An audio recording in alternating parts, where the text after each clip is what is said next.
Nah, saya mau ajak setiap kita belajar dari firman Tuhan waktu Yesus dicobai. Lukas 4 ayat 1-13, Yesus dikuasai oleh Roh Allah pada waktu ia meninggalkan Sungai Yordan. Roh Allah memimpin dia ke padang gurun.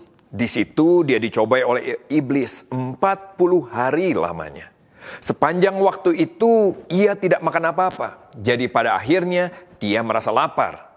Lalu iblis berkata kepadanya, "Saudara, Tuhan Yesus adalah Allah 100%, tapi dia juga benar-benar merasakan menjadi manusia 100%.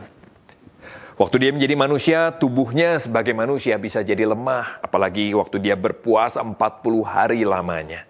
Dan saat dia lemah sama seperti saudara dan saya, dia juga bisa dicobai oleh iblis." Firman Tuhan melanjutkan bagaimana iblis berkata kepada Tuhan Yesus, "Engkau adalah anak Allah, bukan? Jadi suruhlah batu itu menjadi roti." Yesus menjawab, "Di dalam Alkitab ada tertulis, manusia tidak dapat hidup dari roti saja." Lalu iblis membawa Yesus ke tempat yang tinggi, dan dalam sekejap mata iblis menunjukkan kepadanya semua kerajaan dunia. "Semua kuasa dan kekayaan ini akan saya serahkan kepadamu," kata iblis kepadanya.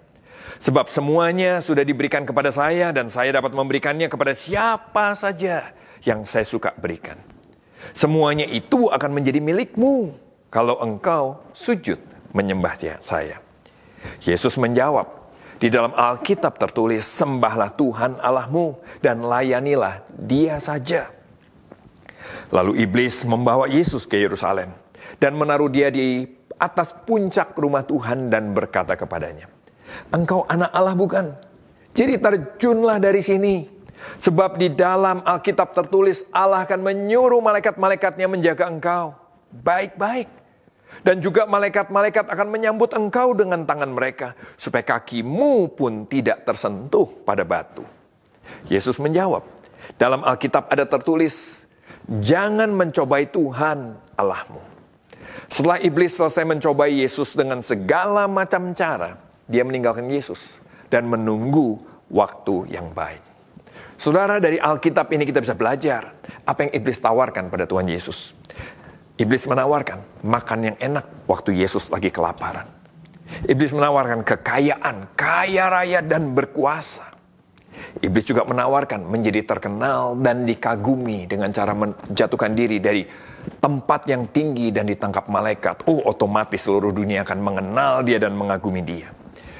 Bisa diperhatikan nggak di sini bahwa iblis sudah hafal dengan kita. Tawarannya too good to be true, saudara. Sangat bagus untuk ditolak. Tawarannya sangat menarik buat semua orang dari segala zaman. Lagi lapar, tawarin makan enak. Ditawarin kekayaan dan kekuasaan. Ditawarin terkenal dan dikagumi. Apalagi yang kurang? Belum lagi iblis itu bapak segala dusta, Alkitab bilang begitu. Dia itu jago sekali memakai tipu muslihat untuk menipu saudara dan saya. Contohnya, kita dibuat ribut terus, membayangkan terus tentang chip, tentang antikris, tentang akhir zaman. Bahkan saat ini hal itu heboh dihubungkan dengan COVID. Sehingga kita nggak menyadari bahwa Alkitab dari sejak dulu sudah berkata bahwa antikris itu rohnya sudah bekerja di dunia sejak lama. Coba kita lihat. 1 Yohanes 4 ayat 3-5. "Roh itu adalah roh antikristus, dan tentang dia kamu telah dengar bahwa dia akan datang dan sekarang ini dia sudah ada di dalam dunia." Roh antikris sudah ada, sudah bekerja di antara kita. Dia bekerja lewat hal-hal di sekeliling kita. Lewat film, lewat sosial media, lewat pendidikan, lewat nilai-nilai di tengah-tengah masyarakat yang tidak sesuai dengan firman Tuhan. Jadi waktu kita sedang sibuk menduga-duga tentang chip, nggak mau divaksin, tentang angka 666, antikris dan sebagainya, diam-diam. Waktu kita lagi sibuk dibuat lihat ke arah sini, diam-diam roh antikristus sedang bekerja untuk menanamkan cara berpikir, cara hidup antikris di dalam banyak orang.